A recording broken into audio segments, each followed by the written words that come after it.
What does it take to raise not one, but three elite athletes? Well, in this episode, we get to hear from a dad that's doing just that. Paul Kim, father of three standout daughters. Two play soccer at the highest level, and one is a rising star in junior golf. One of them committed to Columbia University, and the others have fallen right behind her. Paul shares how he and his wife divide and conquer, why he values development over early wins, and how he instills both grit and joy in his daughters' athletic journeys. Whether you're new to the world of competitive sports or deep in the recruiting trenches, this is an episode every parent should hear. Let's get into it. Gentlemen, thank you for being here.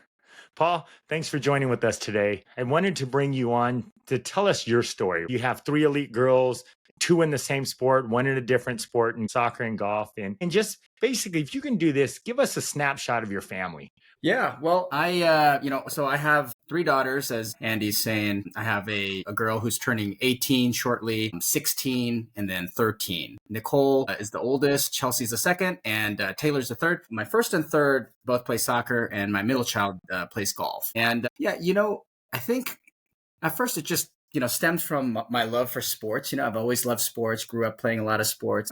So I wanted my kids to do that, whether they were boys or girls. The oldest one gravitated towards soccer because I used to play soccer, and I put a little soccer ball into her crib, and I kind of started doing that, and I really enjoyed when she was young, probably like 2 or 3. We have this long hallway in my house, and we used to play this thing called 5 goals. She tries to kick the ball into the door on this side, and I try to kick it into the doors on that side. Okay. That actually started, kicked off my oldest daughter's love for soccer. Right. So that's what kind of, piqued her interest. And then, she wanted to spend more time with dad. So she'd always say, like, let's play 5 goals and things like that. And that progressed into, practicing soccer a little bit more seriously and things like that. But, even for college, when we were thinking about things, as we were kind of preparing for, where they're going to go to college and things like that. And we thought, hey, they need to play a sport because, they need to be differentiated, not just academics, of course, but sports will help you get into a strong college. So that became kind of a fundamental basis, plus the fact that, we love sports. And, that's just kind of how it all started. I'm assuming that, when Nicole turned 100 days, you put the money, you put the string, you put a little soccer ball in there, huh? I did, yes. Absolutely. In the whole Korean Toijabi game, I exactly soccer ball in there. And guess what? She grabbed that. She did grab the soccer ball. But, that's I manipulated it. I put it out like really close to her so she would grab that one. So I figured you kicked baited it to her. Huh? Yeah. If she's trying to grab anything else, I'm like, no. Taking Nicole through the journey because she's the oldest, so she's basically paving the way from everybody else, especially from a sports perspective. When did you realize, hey, Nicole can actually take this to the next level? Do you remember specifically, like, hey, we're no more rec, we might want to take a look at comp? There was never really a point where, I knew she was going to go into like D1 college or anything like that. You just never know, right? I just never knew. No, understood. Yeah. And I never, I didn't quite think about it that way, but I was her when she first started playing, organized soccer or, disorganized soccer, as I call it, rec. Right. At AYSO nearby. I brought her there and I was so busy with work. I was hoping not to get involved, and then I went there, but just so she gets the right beginning, I went and I kind of asked the coach who was coaching there for AYSO. These are all volunteer coaches. And I remember she was a really nice lady. And she said, oh, my God, I don't know what I'm doing. I've never played before, and I said, and I was a little fearful. I'm like, man, so do you want me to help out a little bit? I used to play and this and that. And she said, can you just take over? Wow. Okay. And I was like, that's not just helping out. Yeah. And I was like, oh man, I'm so busy. But I wanted Nicole to learn kind of the right way. So I decided to I became the head coach or whatever. I helped out for 3 seasons of AYSO. So we did 3 seasons of AYSO and I became Coach Daddy and, kind of bonded with Nicole in that way. So that was great. And then it kind of came a time when it was just kind of, it's rec. Right. And I was like, oh man, is she ready to go to comp? Because I think she was like 6 at the time and she was just about to turn 7. And I was like, should I take her and some people were coming around for comp clubs and things like that. So we decided to give it a shot. And kind of the first comp club we joined, I didn't know what I was doing, right? So I didn't know any of the good clubs in the area, all that kind of stuff. So I took her to the local club. It was the local comp club as kind of a feeder to that program. Yeah. They weren't necessarily the most organized, and it was kind of a place where at that time, anyways, if it's a smaller club, they're looking for kind of the bigger, taller, stronger kids, and they kind of put them out there, make them run. And if you're a smaller club, unfortunately, you have to win more to attract more talent. It was a very like you have to win type of environment, right? Which is not conducive to young kids who have to develop all their fundamentals and develop strong technical skills, etc. Because nobody cares. You're not supposed to care if the kids win at U and U10 and all that, right? So, but this club happened to care a lot, and it was fine and everything. For me, I trained my own kid, so she was getting all the technical work, but this place would kind of more or less kind of just kick the ball around, make them run, do a lot of agility. And some of the other parents would ask when are the kids going to get fundamental training, and one of the coaches would basically say, oh yeah, that's coming, right? And it's like, ooh, that should be the very, very first thing you focus on. Yeah, that's what I was gonna say. Shouldn't that be like they should already have that fundamental training when they're going to that comp league? You're exactly right. And I saw that. So after one season, I moved her out. I moved her out to a different club. Yeah. So again, I won't mention the club name or anything like that.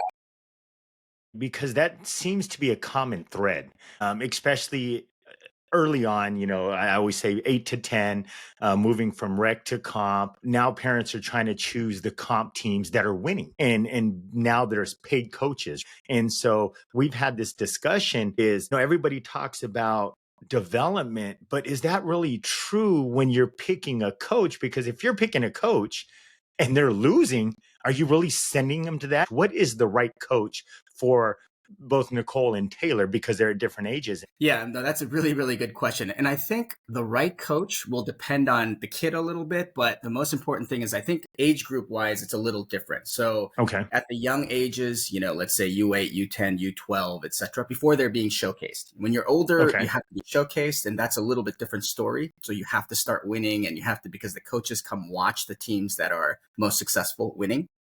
So, you do have to start winning, and you do have to have a collection of players. So you get kind of these super teams that collect a lot of different players, and then they go showcase and things like that. And, that's how you get recruited to colleges. But at the younger ages, nobody cares. I mean, you shouldn't look at who's winning. You should look at who's going to give your kid the most opportunity, right? Whether it's at your own age. Some clubs let you play up flexibly if you're like good enough, or if they have the need. And that can be really good in specific cases for some kids. Some clubs even let your kid play with boys, right? So, I used to be, so Taylor used to be at a different club playing an age up, and, one of the strong ECNL clubs in the area. Well, she was at MBLA, which is a, wonderful club. But, we moved her to surf 2 years ago, Bay Area Surf 2 years ago, because they gave us the chance to not only play an age up in ECNL, but to play on the boys side as well. So she came in and she was able to play, a bunch of games and training and things like that on the boys side, which I felt was very helpful, because she was only, I think, 10 at the time, or 10 or 11, something like that. So, she's not being showcased, she doesn't need to showcase for another 5 years or whatever. Right. So, I decided to make the switch, and, it's been a good ride for her. So at the young ages, I think it's opportunity, and, coaches or programs that give you opportunity, and two, that, gives you confidence, that helps you love the game, and then to some extent, like technical skills, etc. Because I do believe that most of the technical work and technical skills have to come outside of team training, because team training is kind of, in many cases, mostly for kind of putting the team together and having them train, especially at older ages. You're training together to, go win matches, teamwork, etc. And you're, getting strengthened through the cohort. But a lot of the technical work, you just don't have time in an hour and a half session times 3 a month, 3 a week, excuse me, or 4 a week. Right. You just don't have the time in those 4.5 to 6 hours of training to get all the technical work you need. So you need to be doing stuff outside. right? So at the young ages, you need the coaches that'll help the kid grow. And then I think when you hit like, a sophomore year in high school or freshman year in high school or so, when you're just about to start getting looked at by colleges, that's when you need to start joining a program where they'll have more success, because it's a game of eyeballs, right? So Right. if you, and that's when you kind of move on to a platform, the ECNL on the girls side, or, MLS Next on the boys side, there's Right. other platforms too, but because that's where the coaches, they spend their money, because they have a limited budget, and then they go to these showcases, and they go to the biggest platform showcases for, biggest bang for the buck, right? So that's when you need to start preparing for that at the older ages. Oh, interesting. Okay, so no, that makes a lot of sense. So it's very strategic. You created this blueprint from Nicole, and then you're putting it towards Taylor now. Going back to Taylor playing with the boys at 10, 11, were you ever afraid from the safety perspective? Yes, sometimes, and especially in some of the tournaments. She's gone to some tournaments like in like Central Valley and stuff like that, where some of the there's some kids that mature earlier. So at the age of 10, 11, 12 for girls, girls are starting to mature more. So Taylor's on the bigger side right now for on the boys side, even on the boys side. So yeah. So her size wasn't the big problem. But then when you go to some of these tournaments, you already have like 5'10", like men looking kids at 12 who are, out there, and, they're getting very, very physical. I think one of the games that there was a small brawl that broke out, with my daughter on the field. And I was like, oh my God, and I was actually really worried. She did fine. But I was kind of worried for her in some of those games. Yeah. So as a parent, when something like that happens, is your first instinct to run onto the field, or do you kind of just sit back and like, all right, I mean, I know my coaches, they're gonna handle this. But me as a parent, I mean, I would be like, hey, oh my goodness, I want to get out there, protect my daughter, as much as I can. Yeah, no, I totally hear what you're saying. At least in this case, they had it under control. So it was more of a smaller. It was some scuffles broke out, a bunch of red cards were given, etc. Oh, And okay. because there were a lot of hard fouls, and some kids got hurt. So it was more skirmishes. It wasn't a full on thing. So Oh, gotcha. yeah. So much better, and the coaches had that under control. So not a big deal. I'm more worried for the safety, when they come out and take the legs out or slide hard or Right. things like that. I don't want her to break her leg or whatever. And I guess, especially because around the 10 to 12, that's when I guess puberty doesn't happen yet. So honestly, girls and boys can compete with one another. Now, if you're 15, I'm assuming you don't have Nicole playing against the boys, right? At 15 to 17, or do you? I do, whenever we Oh. can. And especially in kind of training sessions. Training, I think okay. it's totally fine, or like controlled scrimmages, right? But when you do have Gotcha. tournaments, I don't want her playing on the boys' side, and it's just not the ROI is not there on the in open competition, because especially if you have a kid who likes to meg people, or to take people on, etc. If you And getting embarrassed. yeah.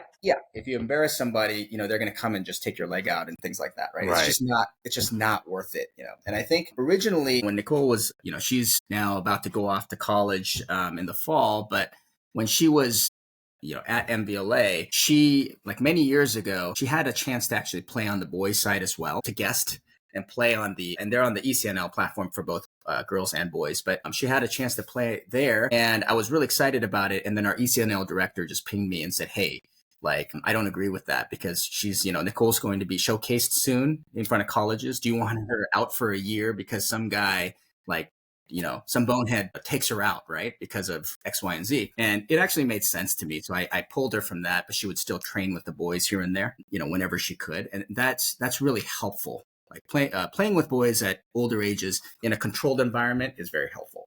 Because it's a controlled environment, but in an open environment where there's going to be some feelings, there's going to be some emotion, there's going to be some testosterone, I can definitely see the dangers in that. And that was a good looking out from that coach, right? James, his daughter in college, so his daughter played soccer as well. She was playing college in one of her PE classes. They're playing soccer in a class, and she basically embarrassed a boy, a man. It's college. He tackled her from the side, dirty side tackle to her. That's just so insane. Yeah. Yeah. In a PE class. I'm like, are you kidding me? You have two daughters, two in soccer, so you have that blueprint. So what about Chelsea? Right? I mean, we know her, we love her, phenomenal golfer. So is that more you guys split and divide? You know, you take soccer, your wife takes golf, and how does that dynamic work? Yeah, when we started doing that, so I'm not a good golfer, you know, and neither was my wife, right? And neither she didn't play golf before either. We just took some lessons and played a little bit, but that was it. So we thought about it like this. You know, we have two kids playing soccer, and I know soccer, so I would take soccer, right? And we basically divided and conquered in a way such that the knowledge would accumulate at least to one party instead of splitting itself. You know, so like we drove all the golf knowledge. You know, she would go to all the trainings, the practices, the lessons, etc., the tournaments, and so she got a lot smarter on golf. Whereas, you know, the soccer kind of knowledge, etc., accumulated with me, right? So we kind of divided and conquered that way, and we do try to, you know, cross over and go over to obviously to each other's to the kids' games and stuff like For that. sure. Yeah. And so do the girls compete with each other at home in terms of, because you got golf, you have soccer, they're all competitive playing at a high level. How's their relationships? You know, I think they're mostly supportive. They don't Okay. Because they're so vastly different, the sports. Right. You know, there's no real competition, and if there's any kind of, when we go play mini golf, for example, Chelsea will just laugh at everybody, and you know, she'll laugh at the other kids, you know, trying to putt and all this kind of stuff, and obviously, you know, Chelsea doesn't play soccer, so you know, it's the same way going the other way. So they respect each other's kind of expertise or areas, and Right. kind of we support each other more. Yeah. So how did Chelsea get into golf? If it's a soccer household, from what I understand. Yeah. Right. So I tried to get her into soccer. So I tried to get her I'm into pretty rec, sure you and I did. was trying to. Yeah, I did. And it was there was I had an experience where she ran away. She was like, "I hate soccer. I hate soccer," and she would like run away. I mean, and she was really little. I think she was like 5 or 4 or something like that. And she was like, she would just say, "I hate soccer," and she'd run away, and I'd be like, "Oh my god, that hurts." A dagger. You know, but I realized she doesn't want to play, so I didn't force it. And we just looked for what she really liked, and she just gravitated towards golf. So that's what we kind of helped her kind of play and get into. But how did you pick up a golf club? And I mean, how did she pick golf? That is a good question. If I remember correctly, we went to some camp in the summer sometime. It was like a Nike camp or something with a friend. And she did it, and she was like, "Oh, this feels good." And she's like, "I like it." And she likes fashion and stuff too. So she, you know, she thinks There that it is. yeah, Takes after your wife. So yeah, so she picked up the golf club. So we you know, started supporting her doing that. And you know, we have different goals for everybody. And me, when we started sports, honestly, like I said, hey, you know what? If my kids are like train hard enough and are lucky enough to like make it to the pros at you know, at some point, great. But realistically, they're going to be doing something else. So it's always been like, I don't really care if they're playing D1, D2, D3.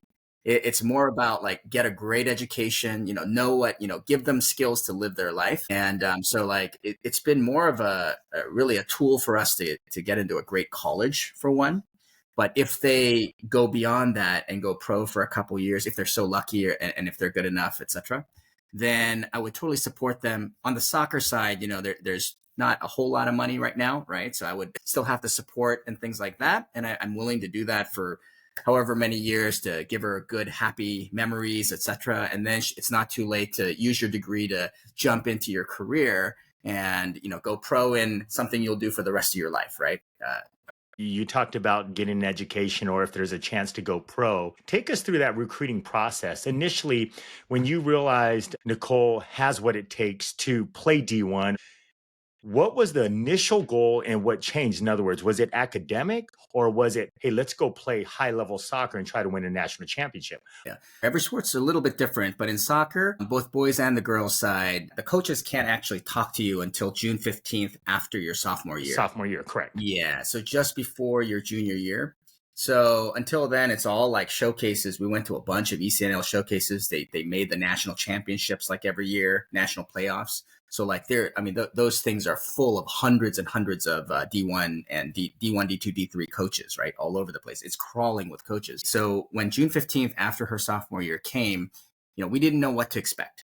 So, but the way that we outlined this, and we would reach out to coaches, they just can't reach back out to you before June 15th.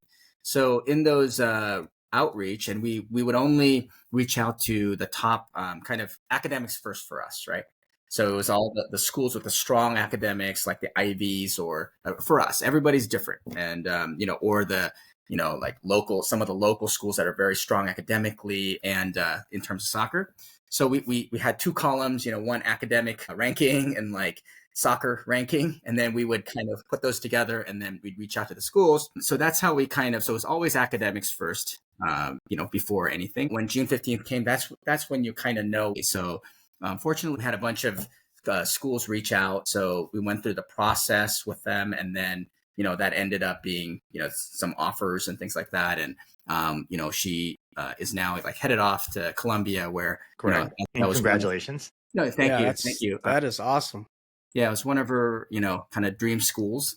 And when she actually visited on her official visit, she just said, "This is it, Dad." And we had like 2 more months of like, visits and things left. And I said, "Hey, don't, let's not, okay, this may be it for you, but I want you to finish out your process so you really know. Okay. So you have no regrets." But she said, "I want to come here." And I said, "Well, let's talk to the coaches, and then let's finish out your process." And then, so that's how we kind of ended up, accepting the offer from Columbia. But, we went and, she visited other schools and all this other stuff as well. She likes Ivies, but there's, other places in the SEC and things like that, right? Like actually Power Force programs and things like that. Right. So that she was interested in. But it turns out she's very academic as well. So, and she just felt right at home in New York. She saw the buildings and the lights, and she's like, "Oh, I'm coming here." Downtown, right? Yeah. Is the soccer field even near Columbia? Yeah, because I know their basketball gym and everything is underneath. Yeah. They have 2 areas for athletes. One right on campus for the like basketball and swimming and that kind of stuff. The outdoor sports, they have this incredible facility up on the very upper part of Manhattan, right next to the water. So the Hudson River is like right there.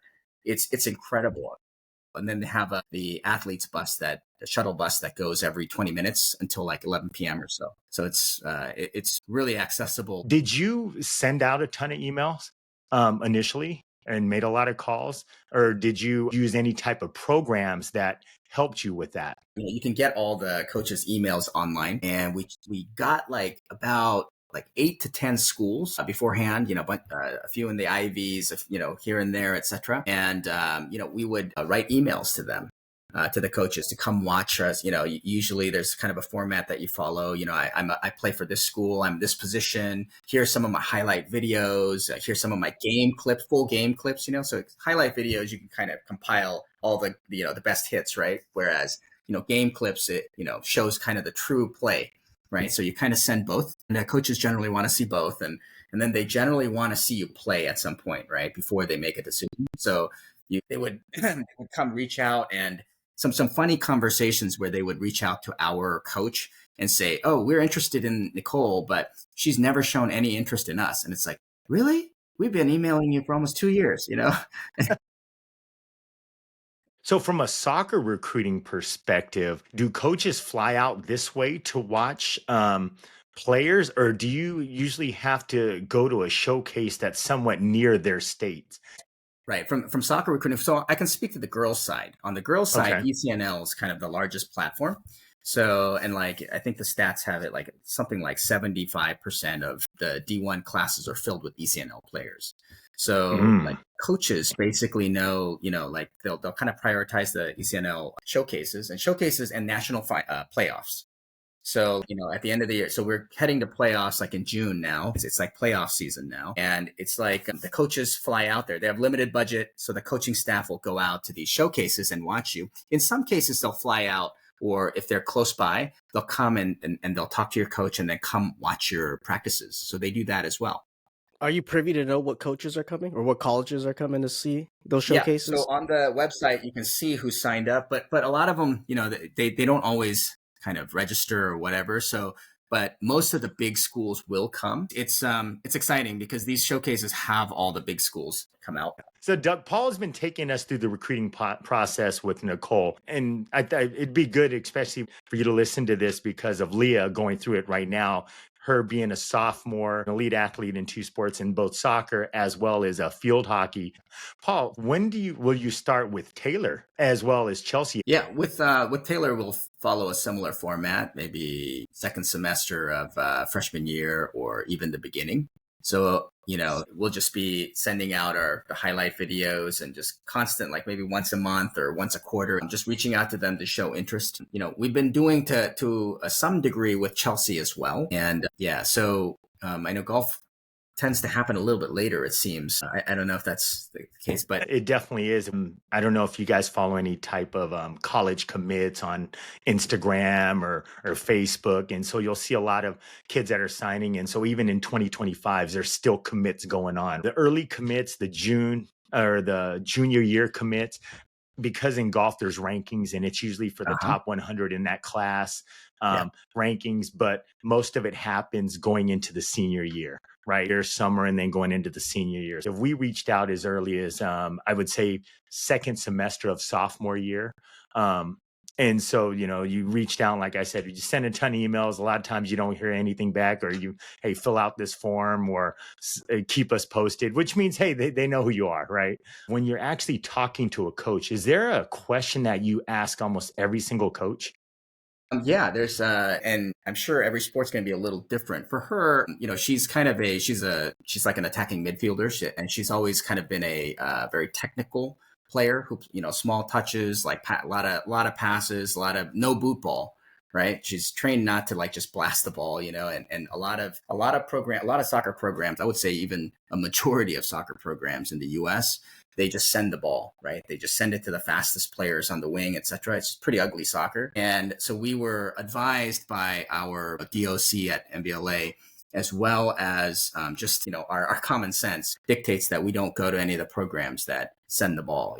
We go to programs that play, out of the back and play good soccer, right? Connected soccer. And in particular, our DOC told us, especially for a player like Nicole, the question that she asks a lot is like, what kind of what style of soccer do you play? And she will usually watch a little bit before, so she'll have some idea. And then they're honest about it, right? And the ones that recruit her really heavily, especially, are the ones that play kind of out of the back and good soccer, right? So yeah, but some of the programs, I remember, they're pretty honest, and especially like in the SEC, where they have a lot of athletes and things like that, and strong soccer programs, but they send the ball a lot. And I remember in some of the discussions, the coaches will say something to the effect of, yeah, we try to play out of the back too, but this is the SEC, so when a push comes to shove, a lot of times we admit we'll send the ball a lot, so we don't want to be in those types of programs. When it came to college recruiting, how often were you speaking with the coaches versus just Nicole speaking with the coaches? Oh yeah. Sometimes, usually in some of the conversations, they say, yeah, bring your dad or bring your mom, etc. Most of them, the kid does. So it's mostly Nicole, and, I'm hanging out in the back, of course. Right. And I'm kind of like watching and kind of listening, that kind of thing, sending her little smoke signals and stuff. Still kids. So, but it's got to be tough. Yeah, definitely got to be tough as a parent to see your child talk to a coach, right? Yeah. A possible school that you're going to go to. And you're like, oh, don't say that. Just hold on. Let's wait a minute. But then you trust your kids, right? I mean, these, especially your girls, I'm sure they advocate for themselves. I'm sure sports and school has taught them, the proper ways to like engage adults and this and that. So, but still, I would think that's a scary thing. Definitely. Yeah, it is. And they've really never talked like this for themselves, like to coaches and stuff before, like the vast majority of them, I think. So it is like their first experiences going through it. In fact, on June 15th, I told Nicole, like I gave her specific instructions not to take phone calls from anyone that any number she didn't recognize on her phone. Interesting. And the vast majority of schools, they will like email or text, so they do that. But we had one of the schools, the coach called directly, without any notice, so she didn't pick that up, and just got the message and then called back. Yeah. And why is that? Oh, You just wanted to be the reason is, prepared? like, yeah. I mean, imagine if some great school calls, and it's not the one you've been reaching out to before, and you're like, who, what? That's not a good look. So I want them to like get the inbound, and especially as they're young, right? So I want to say, oh, what school is this? And just prepare, right, before. So you don't blow the interview before you start. Well, that's great. You got that prior experience too from Nicole. Now you can bring it down to your younger girls, and like you said, you have that blueprint now. So now your younger daughters are definitely going to be able to take advantage of all that stuff. Yeah, should be. And that's funny you mentioned that, because that's what we did with Liam. Is we even put together a presentation for himself so that he would only schedule calls to make sure he was behind his computer, taking a look, had some questions that he wanted to ask. He did a little research of the school as well, so he knows who the coaches are. You can't learn interviewing skills unless you're practicing and doing it. And so that's a great point that I didn't even think about, even though we've been doing that. So I'm glad you brought that up. So now let's go take a step back here, because you mentioned that you work with your daughters from a one-on-one perspective, right? From a soccer team perspective, they only have, a couple hours a week to work with the team. And so the coaches is not sitting there trying to do the development. Would you recommend, now for parents that can't do it for themselves, would you recommend these kids, especially if they're looking for that next level, to seek a personal coach, a coach? Absolutely. I mean, it's really important that I think there's kind of a couple elements to it. When you're a little bit more mature, you can do self-practice, right? I mean, you need to be guided, right? You need to be guided on, starting with cones and, with beginning juggling and, ball touches, touches against the wall, etc. Right? The parents have experience with that and can provide their time to help develop their kids at an early age. If not, and if you have the means, definitely go out and get a good coach a private trainer who, knows soccer well and can give you the ABCs of, fundamental soccer, right? From the dribbling, passing, shooting, etc. But it's that I've always focused on the technicality, right? So I always told my kids, like, hey, you're going to be fast enough, strong enough, big enough, but you're not going to be the fastest, strongest, or the biggest, right? But you can be the most technical, and you can win the war through by being a skillful technical player and develop creativity along the way. It's a progression, and it definitely, having a trainer will help. Having some kind of trainer, whether it's a paid trainer or your parent trainer, etc. It's very important. Like, do you feel that your kids ever do they ever get burnt out? I could see like kids getting pushed to a limit where it's like, I forget, I'm done, Dad. I'm dead. Yeah. It happens a lot, right? We've probably all seen stories of that. And so I don't think I've done everything right, but I think one of the things that I did properly was I wasn't super tough on them. I had them like really like soccer, and then they would go into their rec soccer games and, just go run, kick the ball, kind of, don't overcorrect too much, and especially at an early age, right? Later, you have to work on all those things. But so I think they all developed a love for the sport. So I'm assuming you have them on a training regimen, right? A schedule? Kind of. Especially in the summers, we would train in the mornings and then the afternoon, sometimes 3 sessions even. So it got, but like, 1 or 2 sessions at least, and then sometimes a third session. And, you can't do it all the time, and especially during school, it's hard, right? So, Nicole right now, she'll do early morning sessions, before she goes off to school, and she's almost done with school anyways. And Taylor will sometimes, a few times a week, wake up early in the morning before school and touch the ball, juggle and do different things. And on the weekends, we have more time to train, right? So it sounds to me like they definitely have, your daughters definitely have a passion and love for their sport. How did you help them develop that? it's kind of a learning process, right? So and it kind of reinforces each other. So like if you first go out and play, they're playing, and they score some goals here and there. They like that. For example, if you're an offensive player, scoring goals is an important thing, and or assisting. And like when they train, now they score more goals, and then that's more fun now. So it's like it's kind of a self-fulfilling prophecy. It's like a flywheel. So some of that kind of stuff happen, and then the more you play in it, you develop friends who are all deep into it too. So some of my kids' like best friends are all like deep into soccer as well, right? So it's like reinforcing now, right? So that's where your people are, and things like that. So it was a kind of a step-by-step approach on how that kind of all happened. And that's why I think every kid's different. Every kid has a different goal. For me, like I said, it's kind of the pure love for it, and then if it gets them through to college, awesome, right? Right. So, and I don't expect them to be like professional players or legends of the sport kind of thing. So as long as I keep myself there and not go too crazy about it, just stay motivated to say, hey, here's our goals. It can be if you want, you can go and, D1 is like a job, it's like a job, right?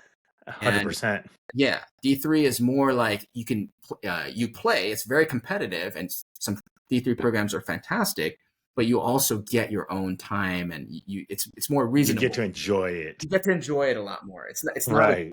per se, right? That's interesting. No, I've never thought of it that way. But it makes sense, right? I mean, shoot, I'd rather go D3 then.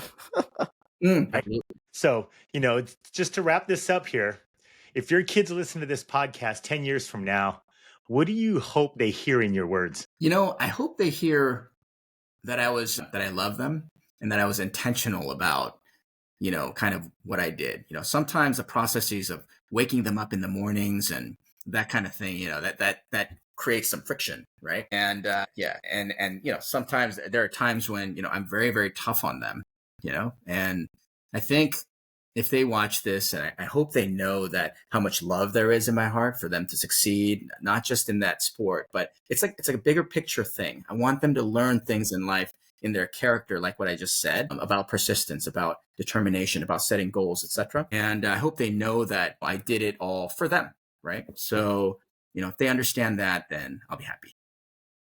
I really appreciate your time and taking us through that journey. Yeah, I appreciate it. Oh, man, absolutely. You're doing a wonderful job. You and your wife raising your girls.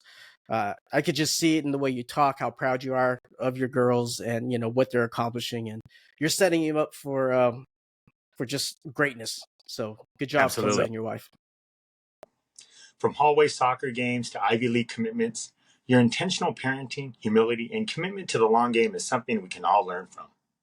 To our listeners, if you got value from this episode, do us a favor, subscribe, share, and drop us a review. And if you're navigating the same path with your own kids, send us a message or tag us. Let's build this community together. Until next time, stay grounded, stay grateful, keep showing up for your kids, and remember, you can't want it more.